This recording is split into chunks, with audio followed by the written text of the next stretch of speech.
បំណុលជាតិរបស់អាមេរិកកើនឡើងលើសពី 100% នៃផលិតផលក្នុងស្រុកសរុបជាលើកដំបូងបំណុលជាតិរបស់សហរដ្ឋអាមេរិកឥឡូវនេះបានលើសពី 100% នៃផលិតផលក្នុងស្រុកសរុបដែលជាកម្រិតដ៏ខ្ពស់បំផុតមួយដែលធ្លាប់ត្រូវបានចាត់ទុកថាគឺជារឿងមិនអាចទៅរួចហើយវាអាចនឹងដល់ការបំបីកំណត់ត្រាសម្រាប់កម្រិតបំណុលសាធារណៈបន្ទាប់ពីសង្គ្រាមលោកលើកទី2ផងដែរគិតត្រឹមថ្ងៃទី31ខែមីនាបំណុលសាធារណៈសហរដ្ឋអាមេរិកមានចំនួន $31,265 ទ្រីលានខណៈដែលផលិតផលក្នុងស្រុកសរុបអស់រយៈពេល12ខែមុនមានចំនួន $31,216 ទ្រីលានយោងទៅតាមទិន្នផលទាំងនេះសមាមាត្របំណុលសាធារណៈធៀបទៅនឹងផលិតផលក្នុងស្រុកសរុបរបស់សហរដ្ឋអាមេរិកបានឈានដល់ 100.2% បើប្រៀបធៀបទៅនឹង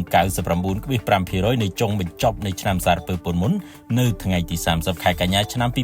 2025គូឲ្យដឹងផងដែរថាអនុភាពជាក់ស្ដែងសម្រាប់ឆ្នាំនេះនឹងអាស្រ័យទៅលើការចំណាយនៃសង្គ្រាមអ៊ីរ៉ង់ការសងប្រាក់ពន្ធនិងស្ថានភាពសេដ្ឋកិច្ចសហរដ្ឋអាមេរិកមិនទាន់បានបញ្ចប់ឆ្នាំសារពើពន្ធជាមួយនឹងបំណុលសាធារណៈលើសពី 100% នៃផលិតផលក្នុងស្រុកសរុបនៅឡើយនោះទេគិតចាប់តាំងពីឆ្នាំ1946មកសូមស្វាគមន៍មកកាន់ T1 Gallery ជាគោលដៅតែមួយគត់សម្រាប់ការរស់នៅដ៏ប្រណិតជាមួយម៉ាកអន្តរជាតិកម្ពុជាជាង50នៅក្នុងអគារ13ជាន់អ្នកអាចស្វែងរកអ្វីៗគ្រប់យ៉ាងតាមតម្រូវការសម្រាប់ការសាងសង់ឬកែប្រែផ្ទះរបស់លោកអ្នកចាប់ផ្ដើមពីការដេកផ្ទះបាយនិងការរចនាផ្ទះទាំងមូលលោកអ្នកអាចស្វែងយល់ពីម៉ាកប្រណិត